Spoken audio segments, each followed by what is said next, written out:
My stepson demanded I fund his journey to fatherhood and insulted me when I refused. But now that my husband has taken his side, they can all find a place to live together when I kick them out of my house.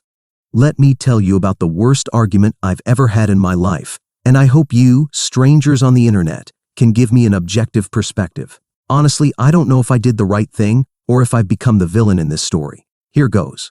I'm 39 years old and married to my husband who's 44. We met about 6 years ago and have been married for 5. He has 2 children from his previous marriage, a 24-year-old daughter with whom I get along very well, and a 19-year-old son with whom the relationship has been more complicated. There've never been any issues with his daughter. She's a focused young woman who graduated from university, has her life together, and although she doesn't live nearby, whenever she visits, we always have a good time. We go out to dinner, make plans, chat. It's an overall positive relationship. I've never tried to be her mother, but I've always aimed to have a cordial relationship, and now we have a connection I'd describe as friendly. I also have a good relationship with the mother of my stepchildren, not exactly a friendship, but good enough for us all to coexist in harmony, so to speak. The problem lies with my stepson. Let's call him Jason. From the moment I met him, he's always been a bit difficult. He barely finished high school, and instead of continuing his studies or learning a trade, he decided to get a job. That's fine. University isn't for everyone, but sometimes it seems like he doesn't put much effort into what he does. His attitude is often quite careless, especially when it comes to taking responsibility. Some time ago, he showed up in the middle of the night saying he had decided to visit us out of the blue, so we let him stay since he doesn't live in the same city. The next day, however, he asked his father for $5,000 to repair a car he had bought, a car that, quite frankly, was a model he clearly couldn't afford to maintain. Did he really think a fancy car, even a used one, wouldn't come with expensive repairs? The problem was that something major had broken, and there was Jason asking for money to fix it. My husband, as always, gave it to him. Now to the current issue. 2 months ago, Jason visited us again, this time with his girlfriend, whom we barely knew. They'd only been dating for 5 months, and, as expected, he was here to ask for something. After some formalities to make it seem like they weren't just here to ask for a favor, although deep down, that's exactly why they were there, Jason dropped the bomb. They were expecting a baby. My husband immediately got excited and congratulated them with a big smile. Of course, I also congratulated them, though I couldn't help feeling a bit concerned because I knew where this was going. Sure enough, after a few minutes of chatting, came the question, "Can we move in with you?" Apparently, they're living in a small apartment that's barely big enough for the 2 of them, and they don't have the space or the means to raise a baby there.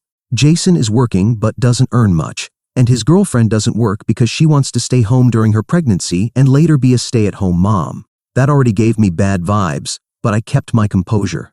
This is where things started to get uncomfortable. Without consulting me privately first, or even glancing at me to see what I thought, my husband said yes, that of course, they could move in with us for as long as they needed.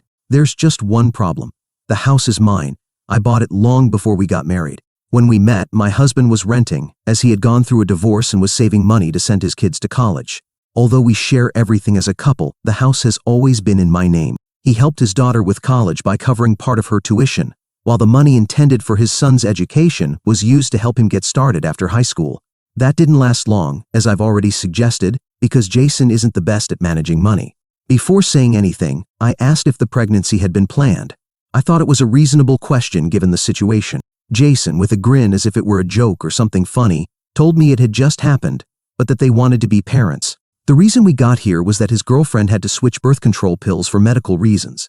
And in the meantime, they didn't use any other form of protection because, in Jason's words, he doesn't like using condoms. My husband and the girlfriend laughed as if it were the funniest thing in the world, but I didn't find it amusing at all. How did they expect us to take responsibility for their irresponsibility? This wasn't an accident, it was a consequence of not being responsible. I told them I needed to think about it before giving them an answer. At that moment, everyone looked at me as if I'd said something terrible, like I'd killed a puppy or eaten their favorite last slice of pizza. My husband gave me a look as if I had ruined the party, and both Jason and his girlfriend seemed annoyed that I didn't immediately say yes. That night, when we were alone, I talked to my husband about what had happened. I told him I understood that he wanted to help his son, but making such an important decision without consulting me wasn't right. This is my house, and even though I consider it ours because we're married, a decision of that magnitude required a prior conversation. His response left me stunned. He basically told me it was his son and future grandchild, and that he'd do whatever it took to help them. He accused me of being selfish for not understanding what they were going through. I told him, of course, I understood, But this could have been avoided with a bit of responsibility. They didn't have to be in this situation if they had just used protection during the pill switch. It was as if I were speaking nonsense, as if being cautious at their age, when you're not planning or financially ready to become parents, was an absurd idea. Even now, as I write this calmly, it seems even more absurd to me. But to my husband at that moment, it seemed like the most normal thing in the world. That night, we went to bed without speaking further. The next morning, when I came downstairs for breakfast, everyone was sitting in the living room as if waiting to talk to me. I hadn't had my coffee yet, so I wasn't in the mood for what was coming. Jason's girlfriend, with a forced smile, started talking about how, if they couldn't move in, I should at least help them find a bigger apartment. My husband quickly chimed in, saying we could pool money to make their finances more comfortable during the pregnancy and early parenthood. I couldn't believe what I was hearing. Were they seriously asking me to use my income to cover the whims of their irresponsibility? Did they really think it was my obligation to help them become parents when they were clearly not ready for it? Maybe I'm the bad guy here, but at least in my opinion, if you can't afford to have a child, you shouldn't get pregnant. I can understand accidents. No contraceptive method is 100% effective. But if you deliberately choose not to take any precautions against pregnancy, the chances of becoming parents will be much higher. At that moment, I felt like I was stating the obvious, but it seemed like I was talking to a group of crazy people. I also felt my blood boiling, so I told them what I thought as honestly as possible, even though I might have been a little harsh. I told them that, although I was sorry they were in that situation, it wasn't my responsibility to fix it. If they wanted to be parents, they had to deal with the consequences of their decisions, and that I wasn't going to finance their life. If they decided to have a baby without planning it and without the means to take care of it, that was on them, not me. That's when things got ugly. Jason and his girlfriend were deeply offended. They started saying horrible things, and what hurt me the most was when the girlfriend said the reason I didn't want to help them was that I was a bitter old woman who would never have children and that I was jealous of them for being young and able to start a family. Jason laughed as if that was the absolute truth, and then he said I probably couldn't have kids, which is why I didn't understand what they were going through. That hurt me. It's not that I can't have children, I just never wanted them. I've been in 2 serious relationships before my husband, and in neither of them did I want to start a family. It's something that simply wasn't in my plans. But hearing those words in my own home made me snap. Not only were they expecting me to take responsibility for their mess, but they were insulting me in my own house. I not so politely asked them to leave. I wasn't going to keep listening to that. But my husband sided with his son and said he wasn't going to kick them out, that this was his house too, and he wouldn't allow me to throw his son and his poor pregnant girlfriend out onto the street. I couldn't believe it. Instead of defending me, my husband was attacking me and siding with people who were insulting me. So I did something I never thought I'd do. I threatened him. I told him that if he continued supporting that attitude, then he could leave with them. My husband tried to protest, saying this was his house too, but I reminded him that the house is in my name and that if I wanted, I could call the police and show the papers. Finally, a few hours ago, they all left, my husband included, and here I am, writing this. After having my coffee, I've calmed down a bit and had time to think. I believe I did the right thing, but part of me feels bad for having thrown my husband out along with them. Now I'm wondering, am I the bad guy for not wanting to help my stepson and his girlfriend, and for having kicked my husband out along with them? Update 1. Most of the comments agreed that I'm not the bad guy in this situation, and honestly, your responses have helped me clarify my perspective. I'm not responsible for my stepson and his girlfriend. Yes, it's true that Jason is my husband's son, but I'm not his mother, nor is it my place to take on his mistakes, especially when they don't even seem willing to take responsibility for their own actions. Several comments pointed out that if Jason really wanted to be a good father, he should be looking for ways to secure a future for his child and his girlfriend, whether that means getting a second job or at least seeking better job opportunities instead of taking the easy way out and relying on his father's help, or rather, relying on my help. He'll have to learn to make sacrifices and take on the responsibilities that come with being an adult. Several of you mentioned that his girlfriend could very well get a job, even if it's temporary, to help out while she's pregnant. I mean, I understand that she wants to stay home later to take care of the baby, but before the baby is born, she could work to help with expenses. Now, I want to talk about what might be the most sensitive issue for me, having kicked my husband out along with his son. I know many of you said it was fair and that he deserved it for not defending me when Jason and his girlfriend insulted me. On the one hand, I didn't want to make it seem like the house is only mine and that he lives here because I allow it, but he seems to think he can make decisions without consulting me. Anyway, as for the update, after he left, he only sent me a few messages. He told me he was staying in a motel and that Jason had gone back to his city. In the next message, my husband told me that what I did was very wrong, that he should have the right to decide if his son can live with him or not. Basically, he accused me of being selfish for not allowing Jason to move in with us and told me I didn't understand what it meant to be a good parent. I replied that he could make those decisions, but not alone. We're a team, a couple, and the least he could have done was consult me before offering his son and his girlfriend the house without my consent. I told him that in a relationship, big decisions are made together, and this was one of those decisions. I wasn't surprised when he responded that there was nothing to discuss because, according to him, it was his son they were talking about, and he couldn't let them live cramped in a small apartment when we had space at home. My reply was clear. I told him that if that was the case, he might as well ask his daughter or even his ex-wife what they thought about it. I told him he could find out if they were okay with letting Jason and his girlfriend move into their homes and then let me know what they said. He told me that was a good idea, that he would do exactly that, and that he'd call me after consulting them. He even said I'd probably realize how selfish I'd been because surely his ex-wife or his daughter would be willing to help a family in need like his son. It's been a couple of days since that conversation, and I haven't heard from him since. I haven't received any calls or messages, nothing. Honestly, I don't think either his ex-wife or his daughter will agree to what he's suggested. I know his ex-wife well enough to know that, although she's a good mother, she's also very clear that Jason needs to learn to fend for himself. And his daughter? Well, although she gets along with her brother, she's also very independent and has her own life organized. I don't think she'd be willing to put her life on hold to solve her brother's problems. Update 2. It's been a few days since my last post, and I wanted to share what's happened since then. Although my husband still hasn't returned home, there have been some interesting conversations with his daughter and his ex-wife, who have made it very clear what they think about this entire situation. Here's an update on the events. First, I want to clarify that my husband still hasn't come home, but not because I've forbidden him. The reason is that his own anger won't allow him to admit he's wrong or apologize for everything that's happened. Despite other people close to him, like his daughter and ex-wife, pointing out what's wrong with his behavior, he remains stubborn and refuses to admit it. Anyway, a few days after the argument with my husband, my stepdaughter called me.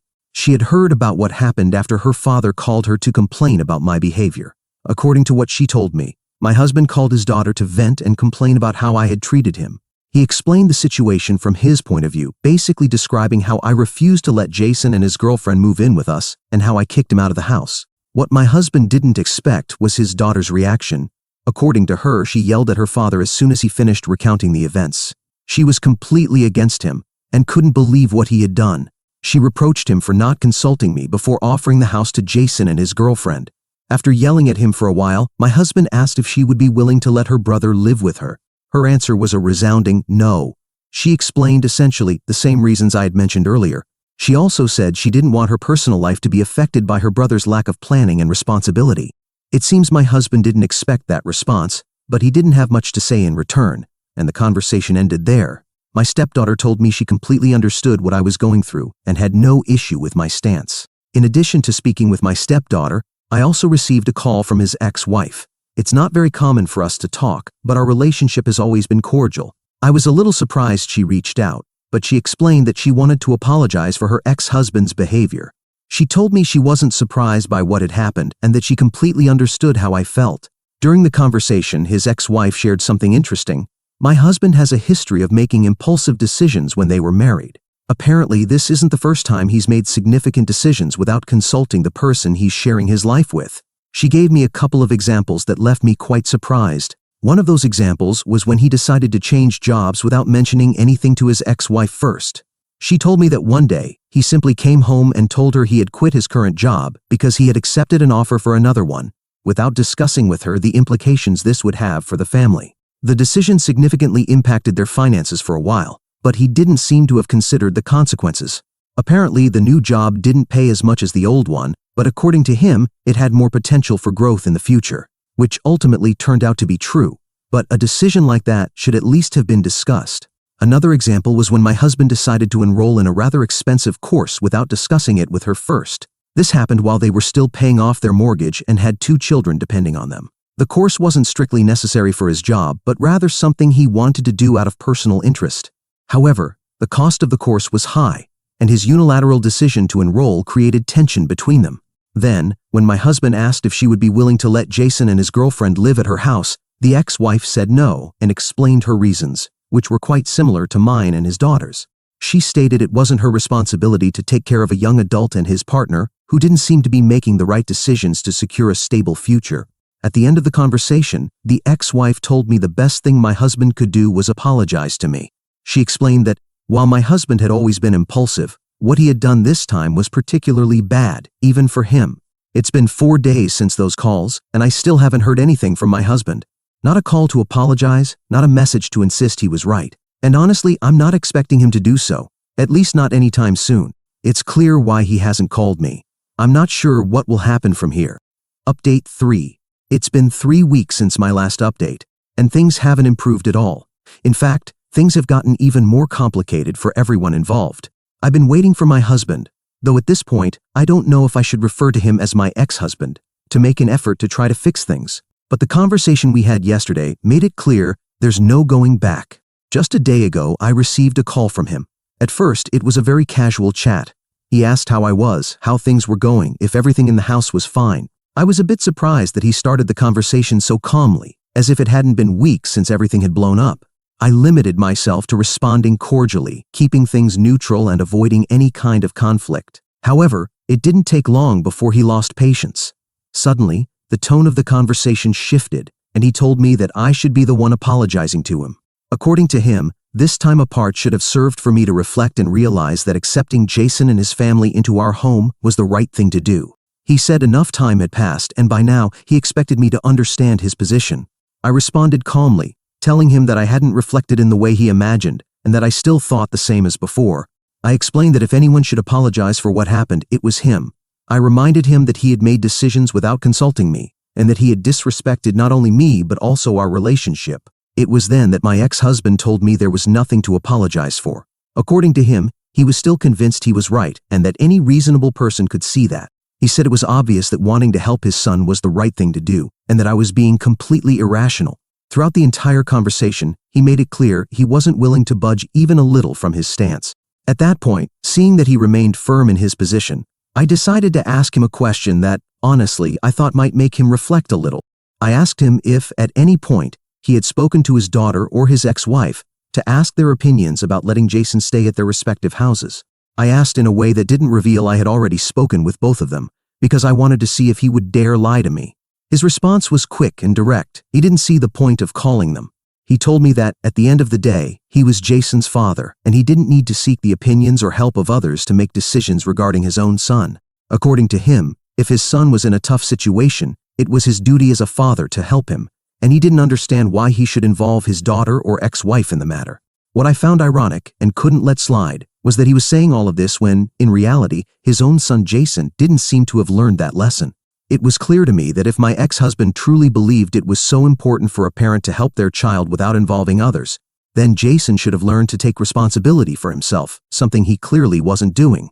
I told him plainly that the decision not to let Jason and his girlfriend move into our house was final, and that there was absolutely no chance I would change my mind.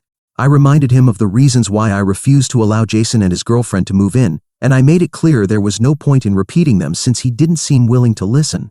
I also told him that if he truly wanted to come back home and fix things, the first step would be to apologize and acknowledge that he had made impulsive decisions without consulting me. Only then could we sit down and talk as adults about why he had acted that way, and how we could avoid something like this happening again in the future. His response was, as expected, the exact opposite of what I hoped to hear. He got even angrier and told me he had no intention of apologizing for anything. He made it clear he didn't see his actions as something he should apologize for, and that if I was going to continue being an unreasonable woman, then it would be better to get a divorce. After saying that, he abruptly hung up the phone, not giving me a chance to respond or even process what he had just said. Here I am now, thinking about everything that has happened since that call. I'm not happy about the idea of divorce, but if that's the route he wants to take, there's not much I can do. It's clear to me that he doesn't intend to apologize or admit he was wrong in any of this, and I'm not going to accept Jason and his girlfriend into the house. So, if he's willing to end our marriage over this, then it's probably better for us not to stay married. I don't think the situation will improve, at least not with the attitude he showed during the call. Update 4. 8 months have passed since my last update, and, as many might have suspected, my ex-husband's threats of divorce weren't just empty words. Finally, 2 weeks after our last conversation, he filed for divorce. When I found out, I tried calling him to talk about it, thinking we might be able to have a more serious conversation and resolve some things. But he was resolute. He told me he had already made up his mind and didn't see the point in discussing anything further. Accepting his position, I moved forward with the process. I signed the papers just as he wanted, and the divorce proceeded. Over the months, we went through all the necessary formalities, and finally, a month ago, the process came to an end. Legally, we are no longer married. The strangest thing of all was what happened in the middle of the divorce process. One day, out of nowhere, my ex showed up at my door and asked to talk to me. I thought maybe it was to go over some detail related to the divorce, perhaps some administrative issue we hadn't covered. Up until that moment, he hadn't shown any sign of regret or of wanting to reverse his decision to divorce, so I was surprised by what he said. During the conversation, my ex-husband told me he had acted impulsively by filing for divorce and now wanted to cancel everything and get back together. According to him, he realized he had rushed into that decision and now wished for everything to go back to the way it was before. My response was straightforward. I reminded him that I had seen him act impulsively many times before, and his behavior was exactly the reason I couldn't continue in that relationship. I pointed out that he had been impulsive when he decided to offer Jason and his girlfriend a place in our home without consulting me, and then he was equally impulsive when he decided to file for divorce. I told him it wasn't fair to me that he kept making major decisions recklessly, without considering the consequences or how they affected our life together. I made it clear that, although I had initially suggested we talk and try to resolve our issues, he had completely shut himself off from any kind of discussion. He clung to the idea that he was right, despite the fact that both his daughter and ex-wife, and even I, tried to explain to him that he was wrong. I told him that if, at that moment, he had decided divorce was what he wanted, then that's what I wanted now too. There was no turning back. While it was sad for me to see a marriage come to an end, I was also certain there was no point in staying in a relationship that wasn't working. We could have talked and resolved our differences, but he chose not to. He decided there was nothing to discuss and that he was right about everything. Now, things are simply this way. The last thing I know about my ex-husband is thanks to his daughter, with whom I still maintain a good relationship. She told me that he has rented a house and is currently living with Jason, his girlfriend, and the baby. In short, it seems he got what he wanted from the beginning. I'm happy for him if this is truly what he wanted. However, I'm also convinced this won't end well in the long term. Knowing Jason, it's only a matter of time before he starts asking for more money or things get complicated, and my ex-husband won't be able to handle it all. Anyway, it's no longer my problem, and we've each gone our separate ways. That's where things stand now.